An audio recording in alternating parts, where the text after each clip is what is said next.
اللهم صل على محمد وآل محمد.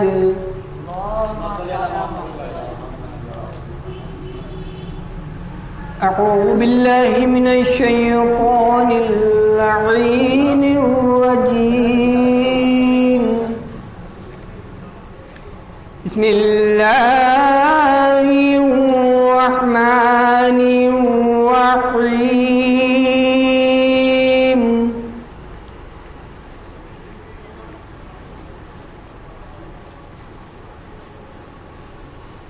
لتنذر قوما ما أنذر آباؤهم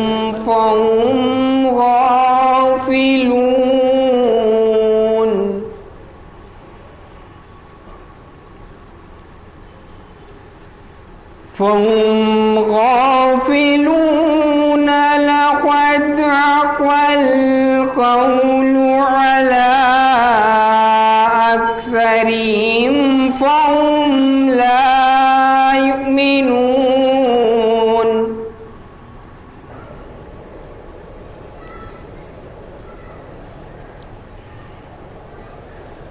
على أكثرهم فهم لا يؤمنون.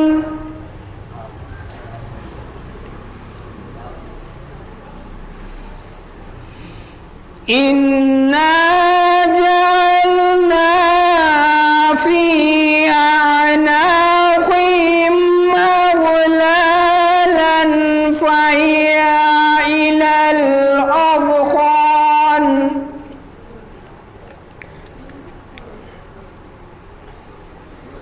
فهي إلى الأذقان فهم مقمحون.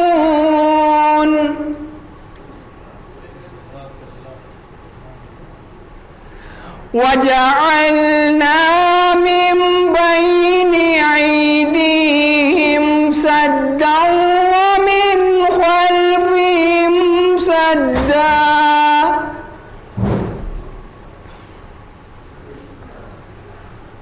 ومن خلفهم سدا فأغشيناهم فهم لا يبصرون.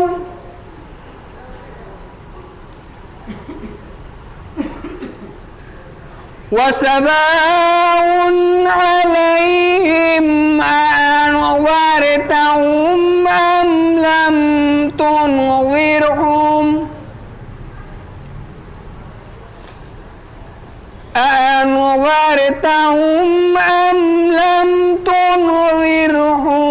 لا يؤمنون.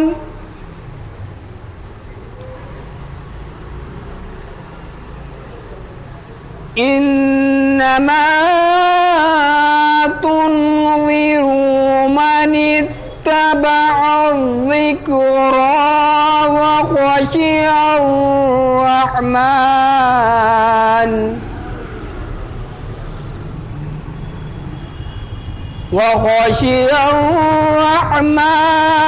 بالغيب فبشره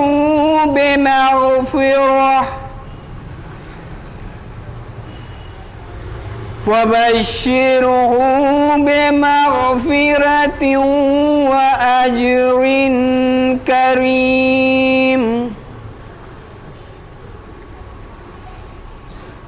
إنا نحن نحيي الموتى ونكتب ما قدموا وآثارهم وكل شيء أحصيناه في إمام مبين.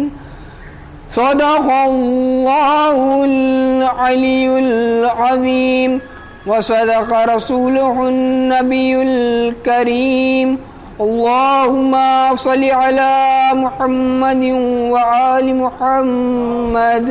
رتبہ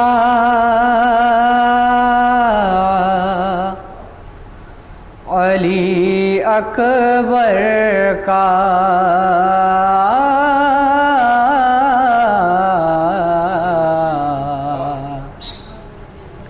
کہ ہوتا ہے اذانوں میں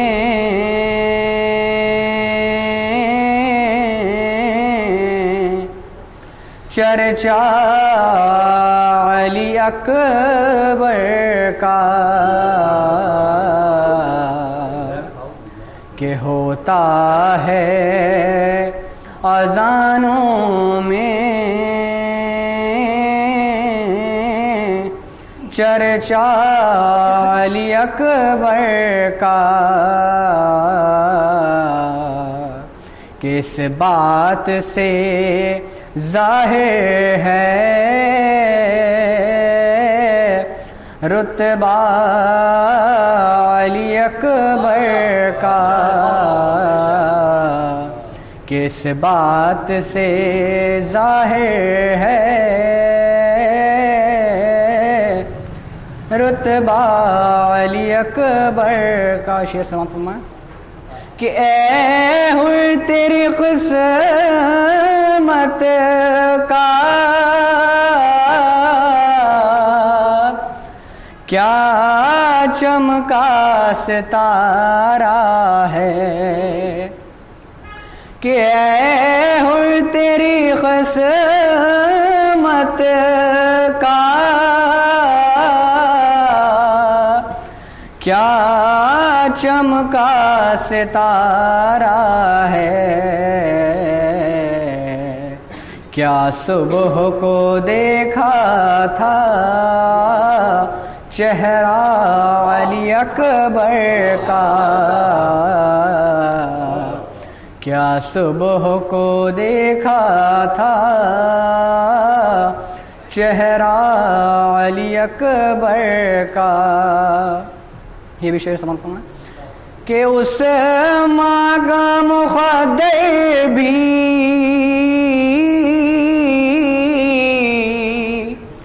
کیا خوب مقدر ہے کہ اس ماں کا مقدر بھی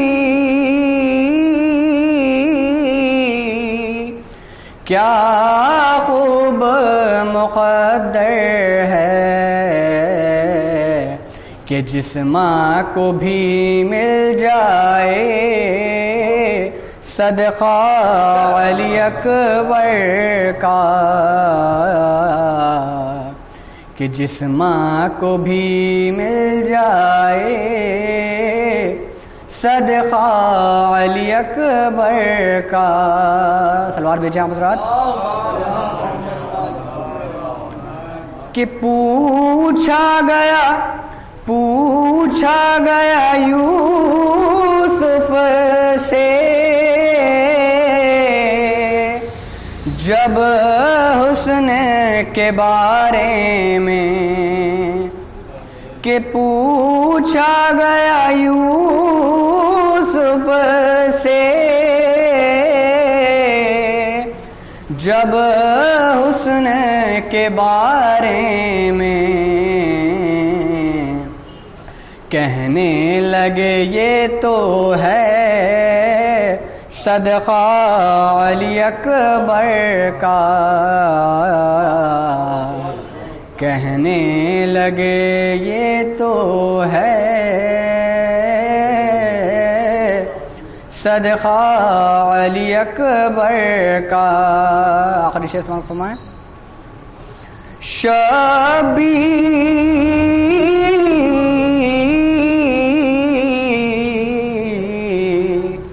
کہ شبیر جھلاتے تھے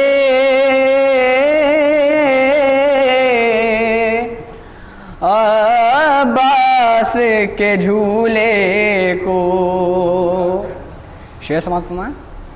کہ شبیر جھلاتے تھے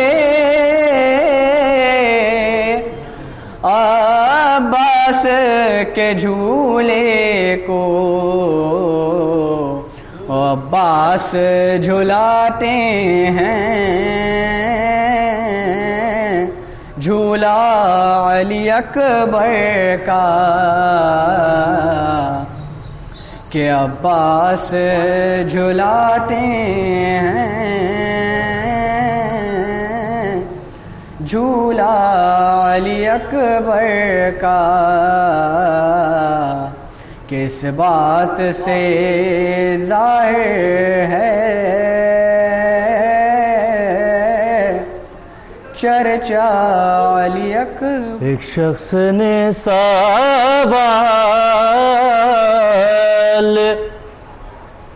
پیغمبر سے یہ کیا،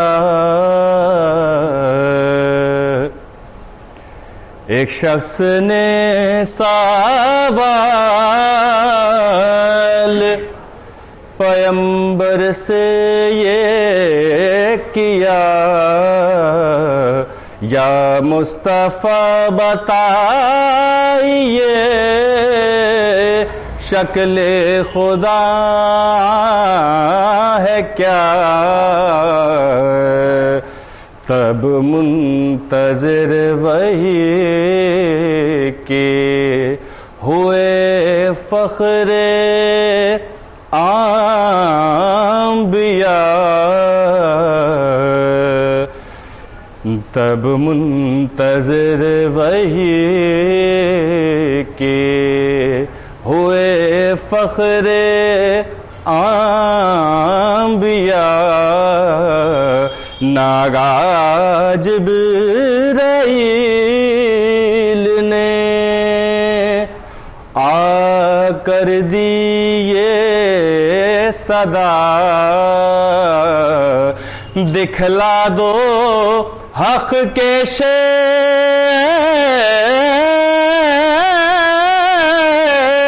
کو،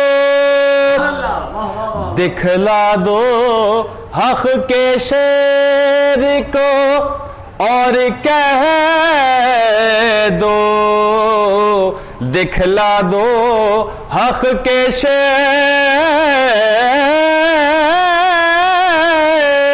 کو، اور کہہ دو اسے دیکھ لیں شکل خدا ہے یہ،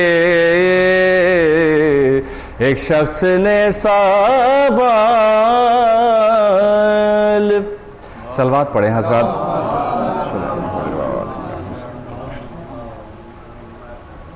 ایک اور مرثی کا ایک بند ہے وہ پیش کروں گا، اور اس سے پہلے بس ایک دو تین اور شعر ملاحظہ فرما لیے۔ ایک صلوات پڑھیے حضرات۔ ثنائے مرتضی ہے اور میں ہوں،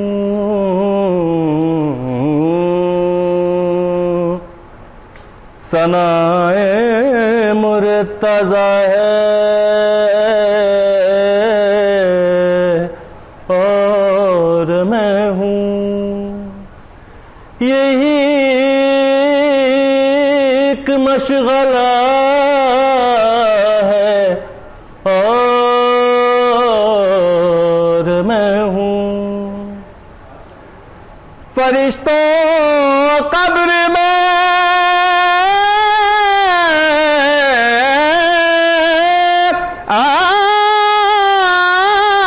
آہستہ بولو،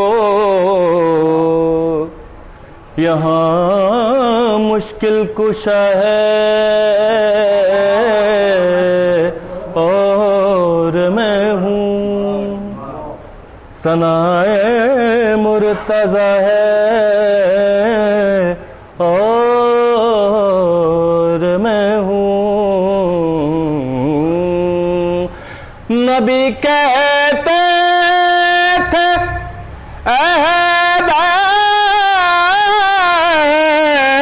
تمہارا شناسا ایک خدا ہے اور میں ہوں،